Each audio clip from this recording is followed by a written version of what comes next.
you get over the hurdle that it's not your cash. You guys are learning where to get cash here to buy bank-owned properties, are you not? Okay, it's not your cash. Where's it going to come from, most likely? Private lenders. That's where it's going to come from. That's exactly. Or your IRA if you got cash in your IRA. Step one is to make an offer. I want to show you how easy that is today. There's this thing called Listing Book. Listingbook.com. Now you got to get a realtor to sign you up for this. They will sign you up for it. Now make sure it's an REO realtor, a bank-owned property realtor, one who deals in bank-owned properties.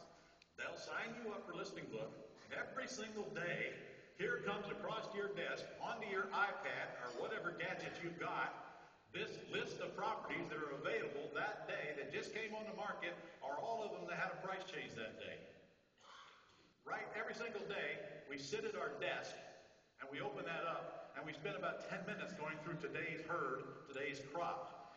And then you pick, I don't know how to go back on this thing. I better find out though. Hey, I figured it out. Largely because there's only 2 buttons on this gadget. I knew it had to be one of them. Look, here's the picture. There's the address. There's the asking price. You go scan the list, pick out what you like, press on the house, boom, here comes a page with all the information on it. It's a beautiful thing. It's days on the market, it's bedrooms and baths, and there's a bunch of photos you can pull up of the inside and the outside of the house. Holy cow, what else do you need to know? Everything you need to know about that house right there is right in front of you. So we pull that up every day, and we send an email to the realtor and say, offer this much on these houses, and then guys, all there is, when they get accepted, then we go look at the house.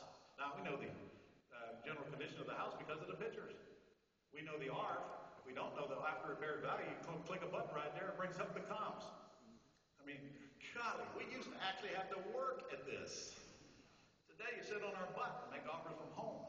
We make 6, 8, 10 offers a day if we want to, and we can buy as many bank-owned properties as we like using the simple system. Now, again, our exit strategy is either going to be wholesaling these things out as fast as we get them, or we're going to raise the money and buy them. And I'm going to encourage you to do the latter. I'm teaching you wholesaling here to learn some fast cash, but I will tell you that's not what I want you to do. I'll see why here in a minute. This Listing Book thing, though, it is what a great tool this is in our business. Now, we don't put up the deposit. You put it right in the contract that your $1,000 deposit is due within 2 days after acceptance. So if I don't have a deposit up and I go look at the house and I decide I don't want it, what's my risk? There will be a test when I'm through. What's my risk? 0. Nothing, exactly. Even if I do put up the deposit, what's my risk? $1,000. Once you put up the deposit and you don't buy, you're at risk for $1,000. I'm going to take off my jacket. It's hot up here. Done step 2. Contract comes back, accepted. Now you're going to sign it probably before they send it in. We use RoboSign. We don't meet a realtor and sign contracts. Those days are over. We sign one, realtor RoboSigns it for us. We submit it, it comes back, we go look at the house, we give the realtor deposit, we're in. Step 1 and 2 is done just like that. Got it? We're getting about 1 out of 10 accepted. And by the way, if I get 1 accepted, it's at a very low price. Because I am only picking low-hanging fruit. Now, most of you would pay way more than I would for a house. Number 3, now it's time to put it on the market if that's what we intend to do and wholesale it. That ad right there has been working for 25 years. Handyman special, cheap cash. Now, of course, we put that ad online today. If you want, you can put it in the newspaper. But I can tell you right now, guys, most of our buyers and our sellers today are coming from Craigslist. Craigslist. Craig had no idea what he was creating when he started that, but what a beautiful tool that is as well. It is certainly, literally, probably 75% of our buyers and sellers come right off of that website. So we put that ad, we put phone number and email address right in the ad. And then they can either call or they can go to our site and get on our buyers list. If they call us, we're putting them on our buyers list. If they go to our site, it puts them on our buyers list. Are you guys beginning to see the automation here? Yes or yes? Okay, and I don't have any idea that all of this is happening when it's happening. There's our website if you want to write down my home buyer's website just to go play on it. It's eaglehomebuyers.com. That's our company in Jacksonville. And you see my video on there. Please do not fill out the buyer sheet. Do not act like you're a buyer. Don't clog up my machine. Just go on there and play. Look look around if you want to. There's nothing to buy on there. That's just, well, except houses, and I know you're not going to buy houses from us, but just go play with it and see how it's laid out. Scott had this site done. I had one already done. He decided that he wanted to do another one because that's the manly thing to do. Scott is my full-time guy here, and I'll show you his picture in just a second. Step 4 is get an assignment of contract. We put the house out to the list that we built by advertising a house or two prior, or we build the list by advertising the house. Our virtual assistant goes on Craigslist, does a little flyer, also goes on postlets.com, does a little flyer, does free advertising on Craigslist and several other free sites, drives traffic to the flyer. Customer goes to the house, sees what they need to see, contacts us back and say, I want it. It's that simple. It's that simple. And the average turnaround time for us on a wholesale deal is about 10 days to 2 weeks. And when they come back and they say, I want it, we send them an assignment of contract, they sign it, they send us a deposit. Now, if it's a bank-owned property and I'm putting up $1,000 deposit, who can tell me what size deposit that I request from my buyer? $1,000. No, not $10,000. $1,000. That's all I care about.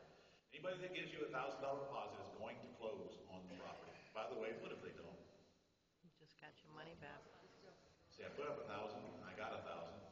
I'm losing my deposit. They're losing their deposit. What if they don't? Well, just remember, there's always suicide, guys.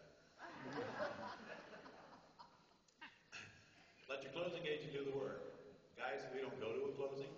The closing agent does the work. The closing agent takes my contract and works with the closing. If you're going to buy from the bank, you're probably going to be they're probably going to want you to use their title company. So what? I just put my closing agent in touch with theirs. They do the work. They do the closing. They take the buyer's money. If I'm wholesaling it simultaneously, and the closing all happens without us there. We don't need to be there. Even the buyer's not there. Everything's signed by robo-sign. Everything's signed online today. Most of the time, there is no closing, per se, as we knew them. Except in the cases when we put lease option tenant buyers in houses, they must come and sit in front of the attorney to close. We'll have it no other way. So all of the work is done by others, and they just send us the check. Now, in my case, it doesn't work like that because I'm not in the wholesaling business. In fact, that's the last thing I want to do is wholesale a house, even though we've wholesaled 3 in the last 30 days by accident. We put them on the market as is to work for equity tenant buyers, and sometimes somebody comes along and they're an owner-occupant, and they say, what do you take for all cash? And we give them a decent wholesale price. We just did one last week. We sold a house and made $22,500 on it, all cash, closed it 2 days after the buyer came in. And I just put, hey, when somebody wants to give you $22,500 profit on a house you just bought 3 days earlier, we don't need a computer. Just take it. Go buy another house. You're not going to turn down cash, but that wasn't the intent.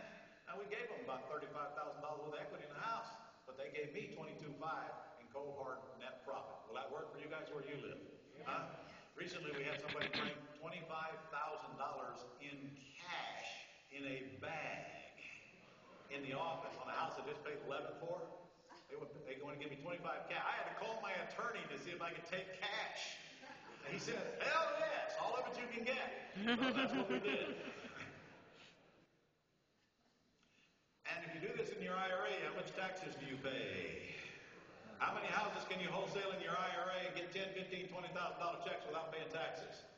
As many as you want. How many can you do before the bank cuts you off? How many can you do before you run out of credit? Okay, how many can you do before you run out of money? Just keep going and going and going going and going and going and going. Is this a painting?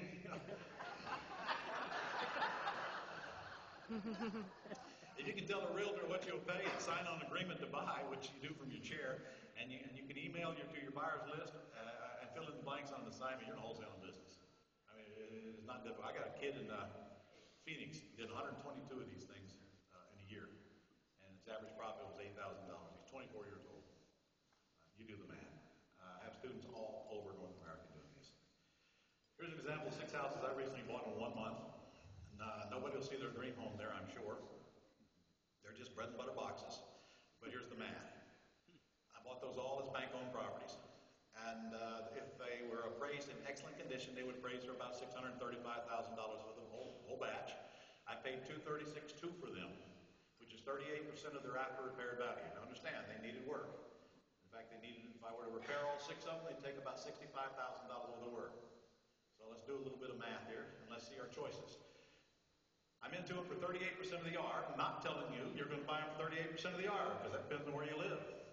I'm telling you that you can buy some for 38%. I told you that I am very picky. I'm only going to buy the low-hanging fruit. I could have offered $10,000 more per house and bought 20 houses that same month. I chose not to. I'm going for the low-hanging fruit because I don't have to have the deals to live. That's $399,000 worth of equity I accomplished in 1 month. By the way, how do you make an offer on a house at an auction? Raise your hand. That's all you got to do. If you're the last hand up, you win. I bought 3 of them at auctions. I bought 3 of them right through the MLS using listing book like I showed you. That's all in 1 month. All right. You think I could flip all of those houses for 50% of their after repair value to buyers? Yes or yes? If I did so, let's see what I'd make. 50% is $317,500. So if I paid $236,000, I'd net $81,300 cash on those 6 houses that I bought in 1 month. Who could use an $81,000 month? Who could use an $81,000 a year? Put your hands down. You didn't come here to learn how to make $81,000 in a year, I hope. My wife spends that at Walmart.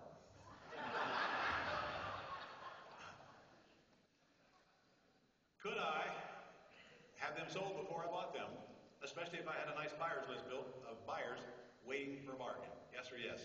And in fact, if I was in the wholesaling business, isn't that exactly what my plan would be? Yes, it would be. But since I'm not, I only wholesale them if the need arises.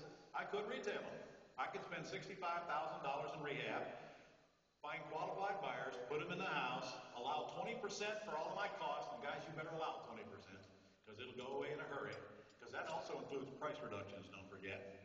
And the closing costs that you're going to pay when you're selling them to rehab to picky buyers, I'd still net $206,000. So as a business owner, I have a choice to make. Do I want to net $206 and do it the hard way, or do I want to net $81 and do it the easy way? Let's see.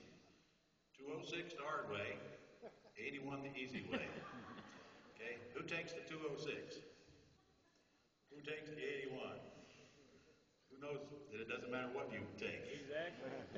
The truth is, I did a combination of both. I wholesaled 2 of them because buyers came along, and the problem, what I did not do though was renovate them. I didn't renovate any of them. I put tenant buyers in there on a work for equity program and let them buy it as is, where is, on a lease purchase. They do all the work with their money and their labor, and then if they get it repaired and want to go get a loan, we'll help them get cashed out, which is my favorite exit strategy by far. Here's an example I want to use for you because I want you to be doing a little math with me and thinking about your exit strategy.